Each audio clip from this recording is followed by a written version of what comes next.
Welcome to a fascinating journey into the hidden workings of your mind. Today, we're exploring one of the most intriguing aspects of human psychology: cognitive biases. These are systematic errors in thinking that affect our decisions and judgments. Our brains, while incredibly sophisticated, are not perfect computers. They use shortcuts and patterns that sometimes lead us astray. Understanding these biases can help you make better decisions, think more clearly, and navigate the complex world around us more effectively. What makes this topic so compelling is that these biases affect everyone, regardless of intelligence, education, or experience. Even the most rational people fall prey to these mental traps. But here's the good news. Once you become aware of them, you can start to recognize when they're influencing your thinking and take steps to counteract their effects. First bias: confirmation bias. Let's start with perhaps the most famous and dangerous cognitive bias: confirmation bias. This is our tendency to search for, interpret, and recall information in ways that confirm our pre-existing beliefs or hypotheses. Essentially, we see what we want to see and ignore evidence that contradicts our views. Imagine you believe that a particular political candidate is dishonest.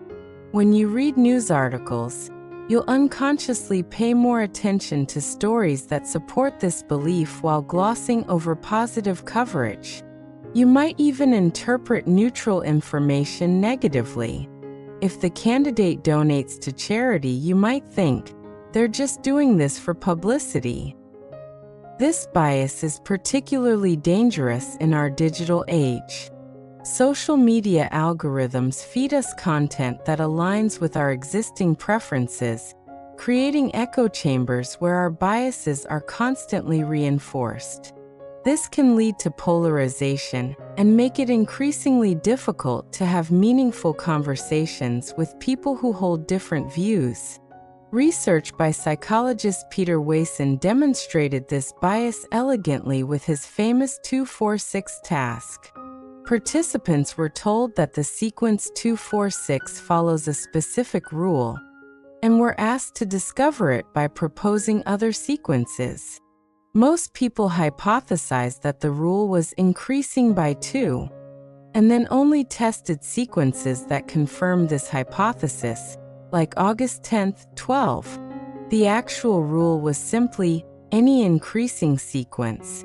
But participants rarely discovered this because they didn't test sequences that might disconfirm their initial hypothesis.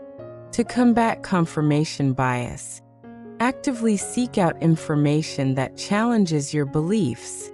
Follow news sources from different political perspectives. When researching a topic, deliberately look for evidence that contradicts your initial position. Ask yourself, what would convince me that I'm wrong about this? Second bias: the halo effect. The halo effect occurs when our overall impression of a person, company, or thing influences how we evaluate their specific traits. If we think someone is attractive or successful, we automatically assume they're also intelligent, kind, or competent, even without evidence for these qualities.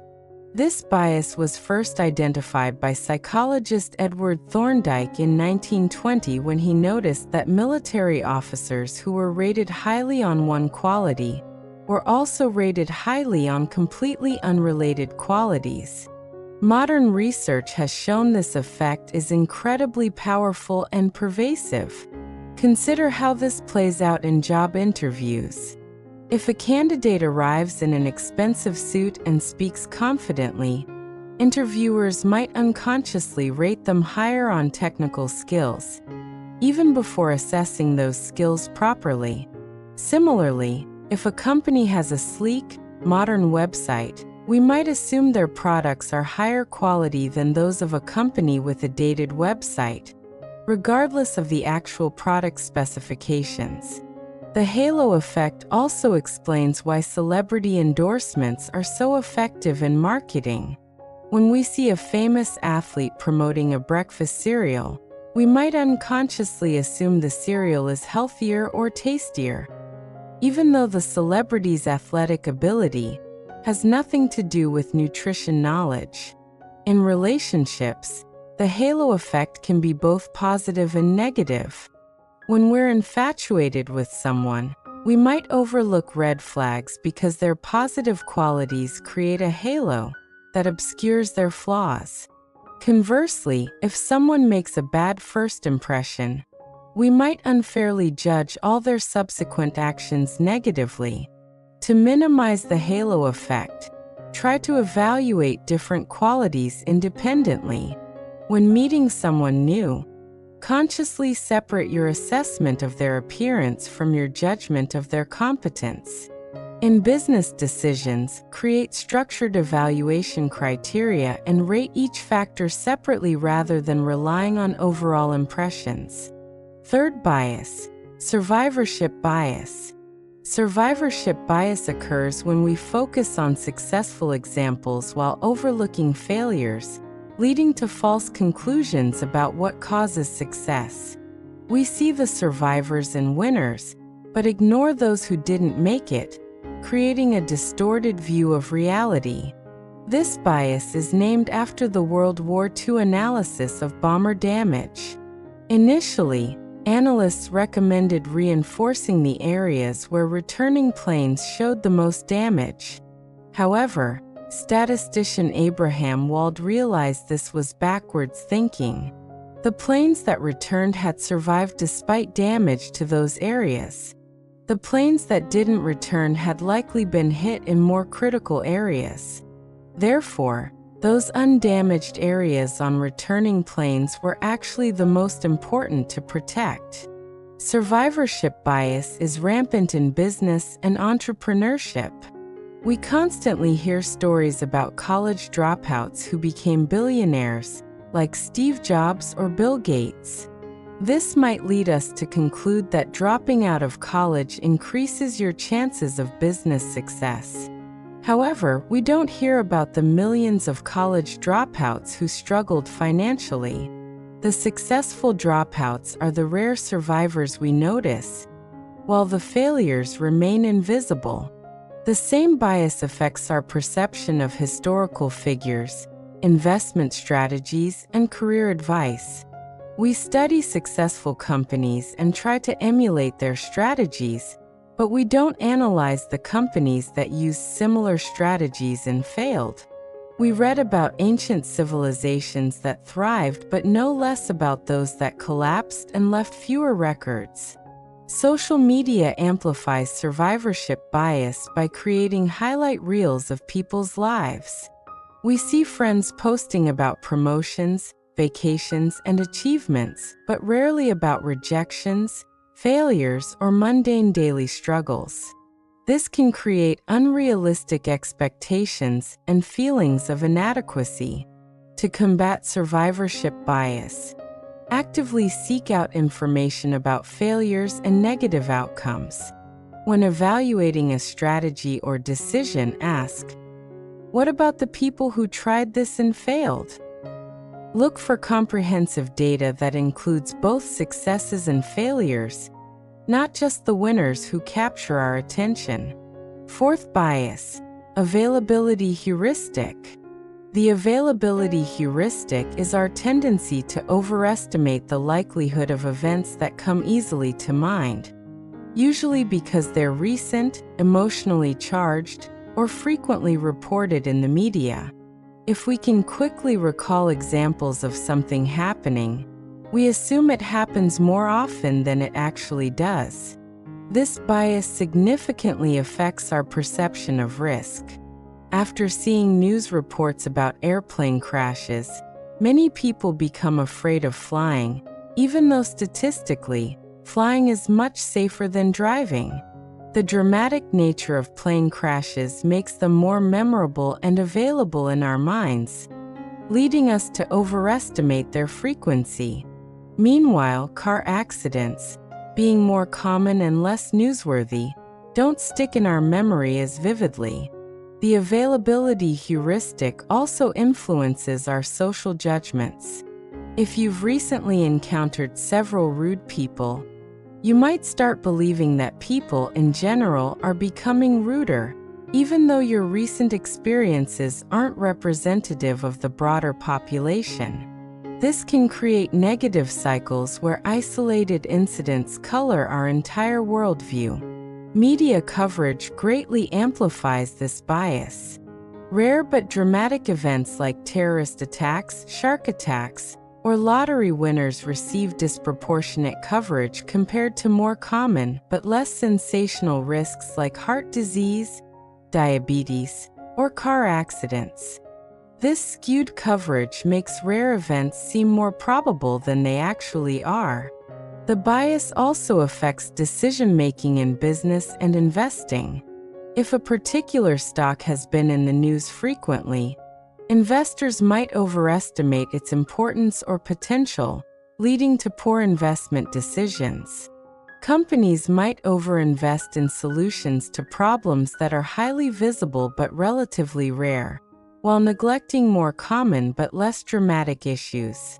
To counteract the availability heuristic, actively seek out statistical information rather than relying on anecdotal evidence or media coverage. When assessing risks, look up actual probability data. Ask yourself whether your recent experiences or media consumption might be skewing your perception of how common or likely something really is. Fifth bias, framing effect. The framing effect demonstrates how the way information is presented can dramatically influence our decisions, even when the underlying facts are identical. The same choice can seem attractive or unattractive depending on whether it's framed in terms of gains or losses, positive or negative aspects. A classic example comes from research by Amos Tversky and Daniel Kahneman. They presented participants with two versions of the same medical treatment scenario. In one version, the treatment was described as having a 90% survival rate. In the other, it was described as having a 10% mortality rate. Despite being mathematically identical, people were much more likely to choose the treatment when it was framed in terms of survival rather than death. Marketing professionals use framing constantly. A product might be advertised as 95% fat-free rather than contains 5% fat, or a subscription service might emphasize the small daily cost rather than the annual total. Credit card companies frame minimum payments as affordable monthly amounts rather than the total interest you'll pay over time. Framing also affects political discourse and policy debates. Tax cuts can be framed as returning money to hardworking families, or as reducing funding for essential services. Both descriptions might be accurate, but they lead to very different emotional responses and decision-making. The framing effect reveals that we're not purely rational decision-makers. Our choices are heavily influenced by context and presentation, even when we think we're being objective. This has profound implications for everything from medical decisions to financial planning to voting behavior. In personal relationships, framing matters too. Saying, "You always interrupt me" versus, "I'd appreciate if you could let me finish my thoughts" frames the same issue very differently and will likely produce different responses. To minimize the impact of framing effects, try to reframe important decisions in multiple ways. If something is presented as a gain, consider how it might look if framed as avoiding a loss, and vice versa.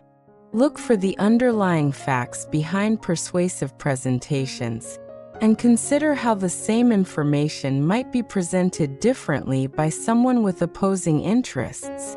Sixth bias, gambler's fallacy. The gambler's fallacy is the mistaken belief that past random events affect future probabilities. If a coin has landed on heads 5 times in a row, many people believe tails is due to come up next. In reality, each coin flip is independent, and the probability remains 50-50 regardless of previous results. This fallacy gets its name from gambling, where it's particularly costly. Roulette players might bet on black after a series of red numbers, thinking black is more likely to come up next. Lottery players might avoid numbers that won recently, believing they're less likely to be drawn again soon. These strategies are not only ineffective, but can lead to significant financial losses. The gambler's fallacy extends far beyond casinos. In sports, commentators often talk about players being due for a good performance after a series of poor ones, or teams being due for a win after several losses. While player performance can be influenced by confidence and other psychological factors, the fallacy lies in thinking that past independent events create some cosmic balance that affects future outcomes. This bias also appears in everyday decision-making.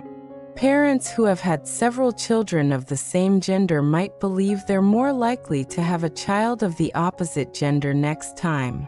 People might avoid flying after hearing about a recent crash, thinking another crash is less likely because one just happened.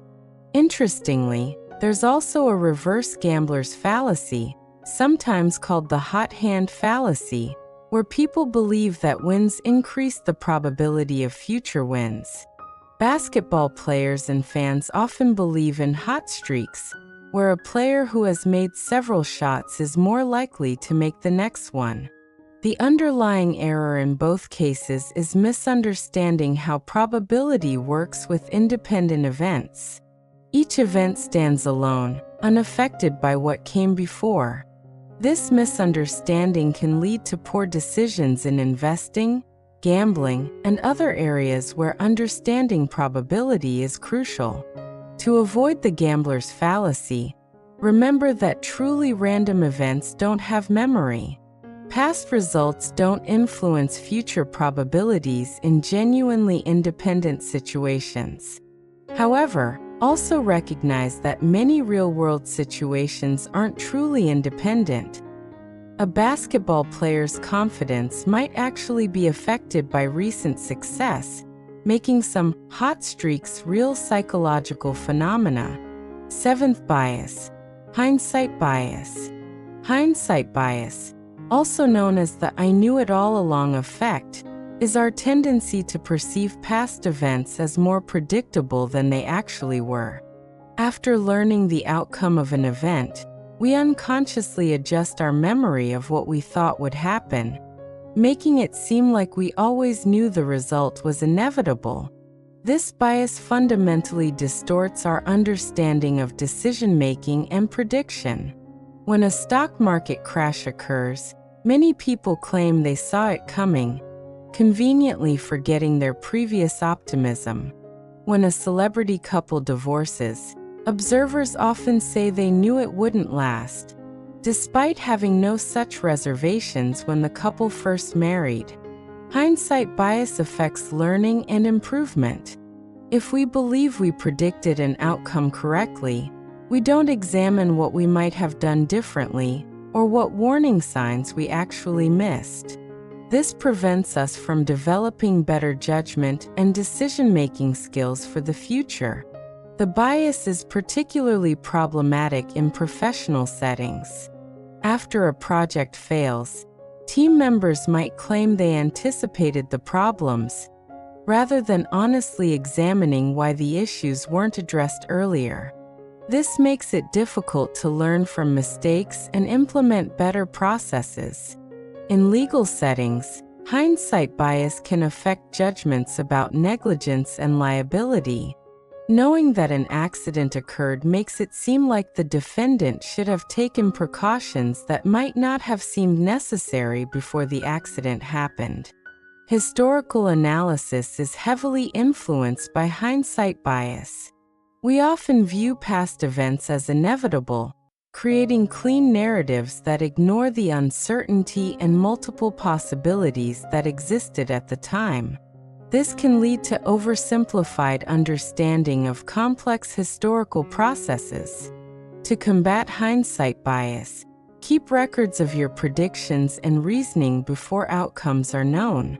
When analyzing past events, try to put yourself in the mindset of people at the time, considering what information they had available and what seemed possible then. Ask yourself, given what was known at the time, was this outcome really predictable? Eighth bias, anchoring effect. The anchoring effect occurs when we rely too heavily on the first piece of information we encounter when making decisions. This initial information serves as an anchor that influences all subsequent judgments, even when the anchor is completely irrelevant to the decision at hand. In negotiation, anchoring is a powerful tool. If you're selling a car, starting with a high asking price sets an anchor that influences the entire negotiation, even if the price is unrealistic. Real estate agents use this technique by showing expensive houses first, making moderately priced homes seem like bargains by comparison. Retail pricing heavily exploits anchoring through techniques like manufacturer's suggested retail price or compare at prices. Seeing a $200 jacket marked down to $100 makes it seem like a great deal, even if similar jackets are normally sold for $80 elsewhere. The high anchor price creates the perception of value.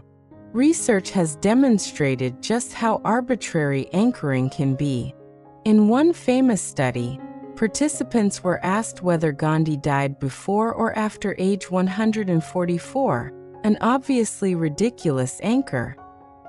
Even though everyone knew 144 was impossible, those who considered this anchor estimated Gandhi's age at death significantly higher than participants who were given a lower anchor age.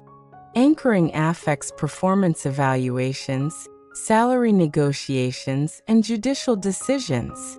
Judges' sentences can be influenced by prosecutors' initial sentencing recommendations, even when those recommendations are randomly determined. Performance reviews can be biased by the first employee evaluated, with subsequent employees judged relative to that initial anchor. The bias also impacts self-perception and goal setting. If someone asks whether you're extremely happy before asking about your overall life satisfaction, your answer to the second question will be influenced by the extreme anchor in the first question. To minimize anchoring effects, generate your own reference points before receiving external anchors. Research typical price ranges before shopping or negotiating. When making important decisions, consider multiple starting points rather than fixating on the first number you encounter. Be especially wary when others might be strategically using anchors to influence your decisions. Ninth bias, false dilemma. The false dilemma, also called false dichotomy or black and white thinking, occurs when we assume there are only two options in a situation that actually has multiple possibilities. This oversimplification can lead to poor decisions and missed opportunities by artificially limiting our perceived choices. Political discourse is rife with false dilemmas. Politicians often frame complex issues as having only two solutions: their proposal or disaster. We must pass this bill or the economy will collapse, ignores the possibility of alternative legislation, modifications to the current proposal, or other economic interventions. In personal relationships, false dilemmas can create unnecessary conflicts. Thinking either my partner agrees with me completely or they don't love me ignores the reality that people can disagree on specific issues while still caring deeply for each other. This kind of thinking can damage relationships by not allowing room for complexity and compromise. Career decisions often fall victim to false dilemmas. Someone might think they must choose between job security and personal fulfillment, not considering roles that might offer both, or ways to find fulfillment outside of work while maintaining a stable job. Marketing frequently uses false dilemmas to pressure consumers. Buy now or miss out forever suggests only two options, when in reality, similar products might be available elsewhere, the sale might be repeated, or the consumer might not need the product at all. The false dilemma bias is related to our brain's preference for simplicity and certainty. Complex situations with multiple variables and uncertain outcomes are mentally taxing to process. It's easier to think in terms of simple either-or choices, even when this oversimplifies reality.